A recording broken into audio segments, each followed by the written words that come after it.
Bonjour à tous. Daniela Touzé, moi je représente aujourd'hui le Centre de recherche en machines thermiques, le CRMT. Je remercie Noémie Rousseau et toute l'équipe de Mixen pour l'organisation de ce webinaire parce que je trouve que ce début a déjà été très riche. Il y a déjà beaucoup de choses qui ont été dites, beaucoup de points communs sur lesquels je suis plutôt d'accord. En revanche, moi, je veux venir vous parler d'une chose complètement différente. Je veux venir vous dire que le rétrofit thermique, c'est possible et le rétrofit thermique, c'est intéressant et surtout, nous allons garder des moteurs thermiques pendant des longues années. Ce n'est pas quelque chose de nouveau. Ça va se passer surtout sur certains segments de la mobilité. Donc, on a beaucoup parlé des véhicules utilitaires, des véhicules légers. Je rejoins ce qui a été dit en faveur de l'électrique. En revanche, sur des segments plutôt lourds, dans le fluvial, dans des machines spéciales, on va continuer à retrouver des moteurs thermiques. Donc, moi, je veux venir vous parler de ça. Une différence aussi avec les sociétés qui viennent d'être présentées, c'est que je représente aujourd'hui une société qui a été créée il y a 47 ans. Donc, nous ne sommes pas une société qui se soit créée pour faire du retrofit, mais nous bénéficions de nombreuses années d'expérience dans le moteur thermique qui nous ont permis de développer des solutions de retrofit. Et d'ailleurs, nous faisons du retrofit depuis de nombreuses années. Donc, le retrofit, c'est vieux comme le moteur thermique. Ça, c'est aussi une réalité, sauf que jusqu'à présent, on ne s'était pas forcément intéressé à la question d'un point de vue déploiement national, puisque la réglementation n'était pas aussi contraignante qu'aujourd'hui avec les zones à faible émission, avec la transition énergétique. C'est souvent comme ça. Donc, il n'y a pas quelque chose qui nous oblige à changer, on ne le fait pas. Mais la réalité, c'est que c'est une méthode, un process qui existe depuis de très nombreuses années. Donc, j'ai entendu en revanche au tout début de la présentation le mot changement de monde. Et j'ai beaucoup aimé ça. Je pense que ça soit de l'électrique, du biogaz ou l'hydrogène, quand on parle de rétrofit, on est vraiment dans un changement, surtout au niveau de façon de penser, de mentalité. Et pour nous, en tout cas au CRMT, c'est ce changement de comportement qui a été la principale innovation. Notre aventure de retrofit, puisque nous avons réussi à faire bouger aussi les pouvoirs publics qui ont tendance à être assez rigides sur beaucoup de questions et qui ont compris aussi aujourd'hui qu'on peut faire autrement pour atteindre les objectifs de transition énergétique. Donc ça, je pense que c'est une grande victoire, c'est très intéressant. Voilà quelques propos pour réagir à ce qui venait d'être dit. Maintenant, je vais passer une vingtaine de minutes avec vous, tout d'abord pour vous présenter le CRMT, puisque, comme je viens de le dire, on ne s'est pas créé pour faire du retrofit, mais on possède tout ce qu'il faut pour le mener à bien. Tout le monde a donné sa définition de retrofit, donc je vais vous donner la mienne aussi. Notre définition de retrofit, gaz naturel et hydrogène thermique. Je passerai un petit peu de temps sur l'aspect mesure de polluants, puisque vous pouvez revenir en arrière, pardon. Juste pour bien restituer ce qui va être dit. Aussi, s'il y a des questions par la suite, on pourra passer du temps. La mesure de polluants, c'est une expertise très importante quand on parle de moteur thermique. Le cas d'usage, heureusement, je pense qu'on s'accorde tous entre retrofiteurs sur ce qui est important, ce qui ne l'est pas, donc je vais pouvoir passer assez vite. Et je vais vous présenter une solution, l'une des deux solutions qui ont été homologuées l'année dernière au CRMT, qui consiste à transformer des autocars de transport scolaire. Donc, si on passe au slide suivant. Merci. Le CRMT, comme je l'ai dit, donc nous sommes une PME de recherche et développement, d'ingénierie. Nous sommes une SAS aussi, une entreprise privée, puisque le nom Centre de recherche en machine thermique, ça peut souvent porter à confusion aussi. Et puis, c'est une entreprise qui a vu son expertise évoluer au cours des années. Quand elle a été créée en 1977, vous vous doutez qu'on ne travaillait pas sur l'hydrogène ni sur le gaz naturel, mais plutôt sur le diesel. Le CRMT a été fondé par un partenariat entre Renault Trucks, Renault Véhicules Industriels à l'époque, pardon, et l'École centrale de Lyon. Donc, depuis ces débuts-là, nous avions des cellules d'essai. Vous voyez une photo en haut à gauche d'une cellule d'essai qui fonctionne actuellement à l'hydrogène. Mais à l'origine, c'était des cellules qui permettaient de tester, de développer des moteurs lourds fonctionnant au diesel. Donc, depuis 1999, nous les avons toutes adaptées pour fonctionner au gaz naturel. Nous avons pu développer des outils assez intéressants, surtout qui permettent d'homologuer et de développer des nouvelles motorisations. Nous l'avons seulement fait pour l'instant pour des applications non routières, des moteurs qui répondent à la norme Stage 5, qui est l'équivalent de l'Euro 6, Euro 5, etc., mais pour des machines non routières. L'ambition, c'est de mettre à jour ces outils pour créer de nouvelles motorisations aussi sur du routier pour permettre de développer l'offre de véhicules via du rétrofit. Et puis, étant donné que finalement, quand on parle de gaz ou d'hydrogène, on est sur des carburants qui sont finalement gazeux. On est sur une combustion qui va être sensiblement la même, une combustion par allumage. Nous avons aussi élargi notre expertise pour les motorisations thermiques qui brûlent de l'hydrogène. Et donc, c'est ce que vous voyez à l'écran en haut à gauche. Cette cellule fait tourner depuis 3 mois maintenant une motorisation qui brûle de l'hydrogène. Nous sommes au stade recherche et développement pour l'instant, mais pendant les années à venir, nous espérons aussi contribuer à des rétrofits de ce type, même si pour l'instant, nous n'en avons pas fait. Nous avons seulement travaillé sur le gaz naturel. Nous avons aussi une activité de mesure de polluants, que je vais détailler par la suite, mais des mesures qui sont embarquées, c'est-à-dire on ne travaille pas en statique, contrairement au banc d'essai, mais on mesure sur la route, sur le fleuve, sur le rail, sur le champ, les émissions à l'échappement de véhicules, en termes de particules, de polluants gazeux, de tout un panel très large. Et puis, notre activité de conception, ingénierie et développement de véhicules à énergie alternative, dans laquelle nous allons trouver, entre autres, le rétrofit. Donc, si on passe au slide suivant. Tout d'abord, donc ma définition de rétrofit, qu'il soit biogène ou hydrogène. Pour nous, le rétrofit, c'est la possibilité de moderniser un véhicule lourd ou une machine pour la faire fonctionner avec un carburant qui soit moins émetteur de CO2, tout en conservant sa structure d'origine, pour travailler sur une opération qui soit sobre d'un point de vue dépenses énergétiques et surtout qu'elle soit économiquement viable. Quand on retrofite quelque chose, on conserve la même chaîne cinématique, on conserve beaucoup de choses dans le véhicule, on a des modifications qui sont moindres, donc ça a une influence aussi sur l'aspect économique.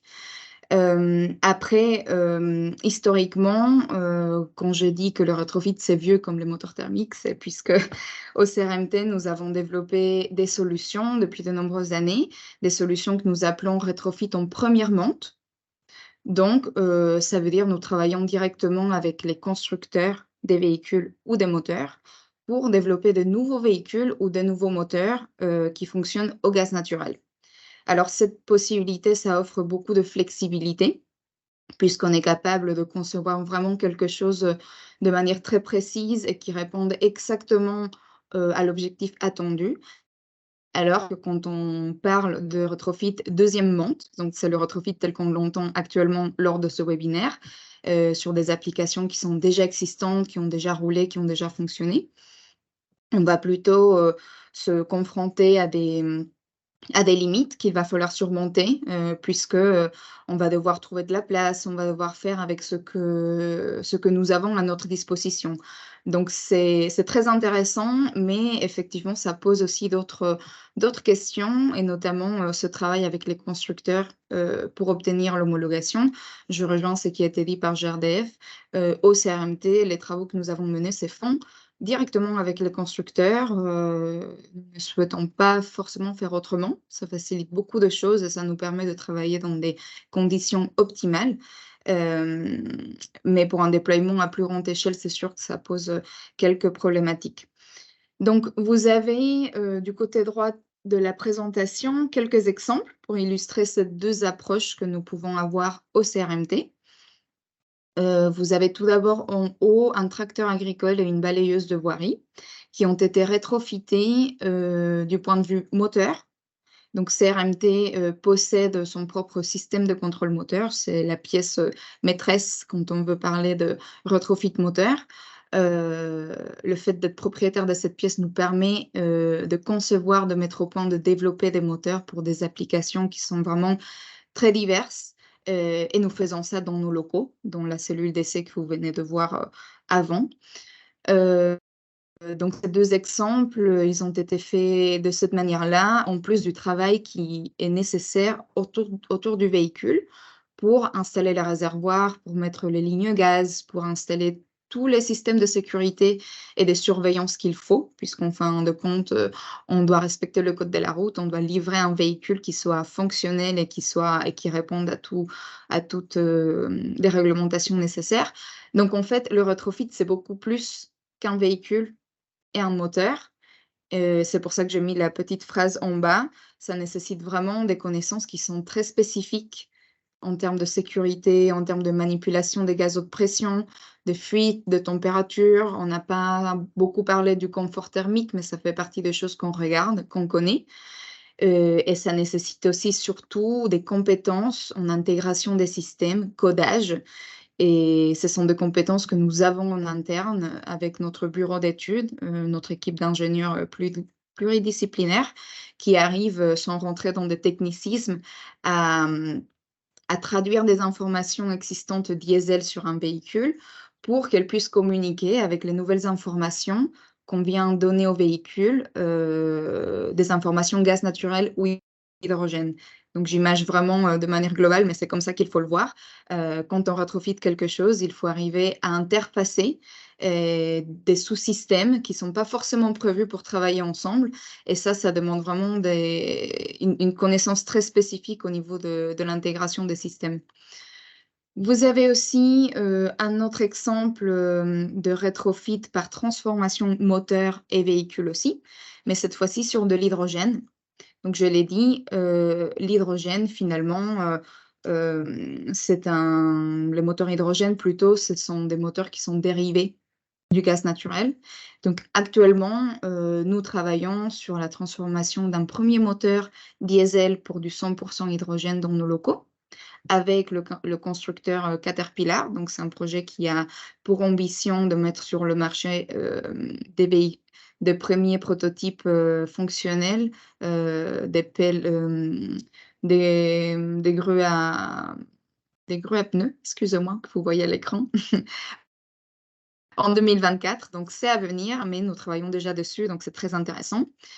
Et puis enfin, la dernière approche, pardon, qui consiste à ne pas toucher le moteur, mais plutôt à prendre un moteur qui existe déjà sur le marché, mais à l'intégrer dans des véhicules ou des machines pour les transformer pour le biogaz naturel. Vous avez 2 exemples, un autocar que je vais détailler par la suite et puis le groupe froid, de Carrier Transicold, pour lequel le CRMT a développé la solution d'intégration et de rétrofit de cette machine. Donc ça, c'est les 2 approches. Maintenant, si on passe, au slide suivant. Je vais pas m'attarder beaucoup, finalement sur ce slide puisque je vois que le temps passe, mais c'est quand même très important de rappeler, que quand on fait du rétrofit, en fait, il faut vraiment comprendre le cas d'usage. On peut lister des critères que je vais présenter par la suite, mais il n'y a rien de tel que de venir voir en conditions réelles qu'est-ce qui se passe concrètement. Au CRMT, nous effectuons de nombreuses campagnes et de nombreux projets polluants, que ce soit pour des besoins normatifs, donc de certification avec les constructeurs, ou pour des besoins recherche et développement. Et c'est là qu'on va venir trouver le retrofit. On a les capacités et surtout, ça fait partie de nos process. On installe des équipements de mesure que vous pouvez voir à l'écran dans des véhicules, on les embarque et puis non seulement on est capable de voir leurs émissions de polluants, mais on voit aussi leur consommation, leur consommation en fonction des parcours qu'ils font, puisqu'on ne pourra pas tirer la même conclusion pour un autocar, même si c'est la même marque et le même modèle, suivant les parcours qu'il fait, si on est sur du scolaire, si on est sur de la ligne, à quelle période de l'année aussi. Donc, cette expertise, elle nous permet vraiment de venir étudier de près l'influence de cet usage, l'influence de phases froides, par exemple, pendant lesquelles, les véhicules sont beaucoup plus émetteurs de polluants et pendant lesquels ils vont avoir un comportement différent. Et c'est des choses qu'on ne retrouve pas de la même manière, sur tous les véhicules, sur toutes les applications. Donc quand on fait du rétrofit, déjà on mesure, on comprend ce qui se passe et on quantifie, tout ceci. Ensuite, ces informations nous permettent de faire les bons choix techniques pour mettre une technologie ou une autre, pour mettre une option ou une autre. Et ensuite, quand on fait le rétrofit, on est capable de refaire le même exercice pour quantifier de manière précise et avec des éléments vraiment factuels et une méthode scientifique, quel a été le gain, du rétrofit. Donc, malheureusement, je ne pourrais pas vous donner des chiffres généraux puisqu'on n'en donne pas. On fait des études pour et puis pour des cas spécifiques, on va pouvoir en parler. Maintenant, si on part au suivant, le cas d'usage, c'est vraiment quelque chose qui a déjà été évoqué largement lors de ce webinaire et puis c'est très bien puisque finalement, c'est le point de départ de tout projet de rétrofit. Comme je le disais, quand on travaille directement avec, les constructeurs, c'est-à-dire en rétrofit première monte, on ne se pose pas forcément toutes ces questions, puisqu'on est capable de modifier tout ce qu'on veut, de mettre le moteur ailleurs, de mettre, une structure qui va bien pour intégrer des réservoirs, là où on le souhaite. Mais, quand on est amené à travailler sur des choses existantes en deuxième monte, on va vraiment devoir se poser toutes ces questions. Donc, je ne vais pas forcément passer beaucoup de temps, mais je rappelle aussi que CRMT, travaille sur des rétrofits qui sont, monocarburants, bio-GNV ou hydrogène et donc par définition, on a des modifications qui sont lourdes. On n'est pas juste dans l'ajout de quelques composants, on est vraiment sur la mise au point d'une solution qui est complexe. Donc de ce fait, nous estimons que, pour que ce type de rétrofit, qu'il soit hydrogène ou gaz, ait un sens, il faut qu'on travaille sur des véhicules qui ont un prix de vente qui est plutôt élevé. On ne travaille pas sur des véhicules légers, par exemple, pour des raisons aussi stratégiques, mais même pour du rétrofit avec notre process, ça serait quelque chose qui n'aurait pas forcément un sens, puisque si on parle, par exemple, d'intégrer un moteur, eh bien, le prix d'un moteur, ça peut tout de suite être, quelques dizaines, de milliers d'euros et donc, ça plus la transformation, ça fait que ça n'a pas de sens pour des véhicules qui sont peu onéreux. Ensuite, la question de l'âge et la question du kilométrage d'un véhicule, ce sont des choses qu'il ne faut pas séparer. Ici, j'ai mis la grille d'analyse qui a été partagée dans le livre blanc, mais en fait, ce sont des critères qu'il faut plutôt réfléchir, en simultané. C'est pas parce qu'un véhicule est plutôt ancien qu'il n'est pas intéressant à rétrofiter, s'il roule très peu, par exemple. Et en revanche, c'est pas parce qu'un véhicule est très récent qu'on va se dire: «C'est hyper intéressant de le convertir pour prolonger sa vie». Si on se rend compte qu'il roule, en fait, de manière excessive, on va peut-être plutôt dire, c'est pas ce qui est le plus intéressant. La question de l'autonomie, c'est forcément un point qui est critique, quand on fait du rétrofit, on doit faire un choix. On doit s'adapter, on essaye de répondre aux besoins d'autonomie, attendus, par l'utilisateur, pour que ça ait un sens pour le véhicule. Mais bien sûr, si on a la capacité de réduire cette autonomie, on va plutôt privilégier ce type de cas d'usage-là. On va le voir par la suite avec le véhicule, scolaire. Mais, ce n'est pas seulement, une question d'autonomie, mais surtout une question de place. Quand on parle de gaz ou d'hydrogène, on est sur des carburants qui sont gazeux, qui doivent être stockés dans des réservoirs, cylindriques. Donc on n'a pas la même flexibilité que quand on parle du diesel ou d'un carburant liquide, où on peut avoir des réservoirs plutôt polymorphes. Ici, on est vraiment contraint par par l'architecture de ce type de réservoir et surtout à iso-énergie, remplacer la même quantité d'énergie en diesel par du gaz naturel, ça prend 4 fois plus de place. Donc, on comprend qu'on va plutôt privilégier l'optimisation en termes d'autonomie et surtout veiller à ce qu'on ait la place nécessaire pour mettre ce stockage. La durée d'amortissement, on en a parlé aussi. Donc, bien sûr, si on fait un retrofit, c'est pour que ça dure, que ça puisse, que l'investissement puisse être amorti sur la durée. Prochain slide, s'il vous plaît. Donc, cette solution, c'est l'une des 2 solutions qui ont été homologuées dans nos locaux l'année dernière, par nos équipes. Elle s'adresse en fait, à des véhicules de transport, scolaire, des véhicules, des autocars. Donc, ça a déjà été dit, c'est un segment de la mobilité qui est très intéressant et vous avez à l'écran, les différentes caractéristiques du cas d'usage qui ont déjà été mentionnées et que je viens de détailler qui font que travailler sur ce type de véhicule, c'est vraiment très intéressant. Pour donner simplement un exemple, dans ces cas-là, nous avons fait le choix d'installer les réservoirs dans les soutes à bagages, puisque étant donné que c'est des véhicules de transport scolaire, on part du principe qu'on n'a pas besoin de toute la soute, ce qui nous a permis d'embarquer environ 90 kg de gaz naturel comprimé pour plus ou moins 300 km d'autonomie, ce qui est largement satisfaisant pour cette application. Ça ne convient pas à toutes les applications, je suis bien d'accord. C'est pourquoi le retrofit, c'est une question de choix aussi et d'usage. Mais c'est un usage qui est vraiment très intéressant et qui s'adresse en fait à une cible qui est bien spécifique. On parle de véhicules Iveco Crossway Euro 5 diesel que nous avons converti pour le gaz naturel Euro 6. Donc, non seulement il y a eu un changement d'énergie, mais il y a eu aussi un changement de normes, ce qui est vraiment extrêmement intéressant et d'un point de vue écologique, environnemental, pardon, ça a encore plus de sens, puisqu'on est vraiment passé de quelque chose de plutôt polluant à quelque chose de plutôt très bien adapté et moins polluant. Donc ça, c'est très important. C'est une solution qui est disponible actuellement, qui est à la vente et qui permet globalement de verdir la flotte 2 fois plus vite, puisqu'elle coûte, environ la moitié du prix d'un véhicule neuf équivalent. Dernier slide. Je vois que j'atteins ma limite de temps. Nous travaillons déjà sur la suite de ce projet, donc de cette solution, pardon, qui s'adresse à des autocars. On a travaillé d'abord sur l'Euro 5. Maintenant, nous travaillons sur l'Euro 6, Iveco Crossway toujours diesel pour qu'il fonctionne au gaz naturel. Les premiers déploiements vont se faire en Pays de la Loire.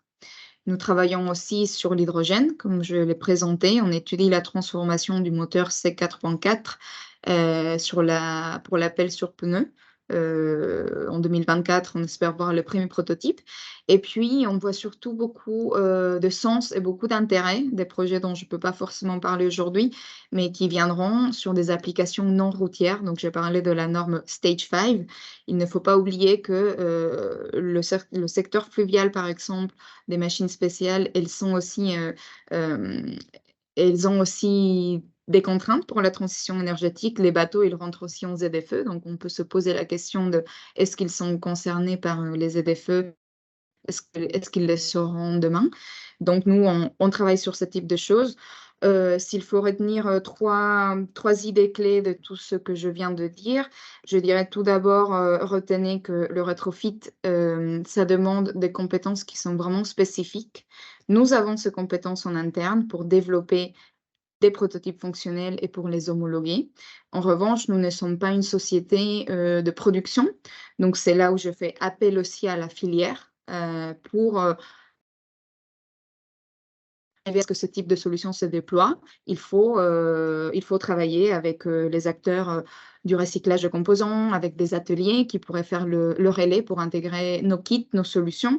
On est beaucoup sollicité par des ateliers qui se posent des questions en fait sur qu'est-ce que leur métier ou leur travail va devenir demain si on tue le moteur thermique. Donc ça prouve en fait qu'il y a un réel intérêt. C'est pas nous qui allons vers eux, c'est eux qui viennent vers nous.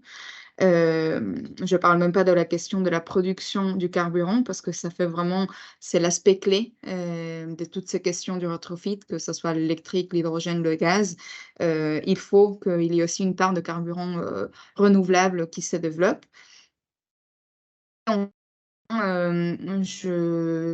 Je vous invite à nous retrouver. Je profite de la présentation pour vous dire on va être exposant à Pau, au Pau Motors Festival, courant du mois de mai.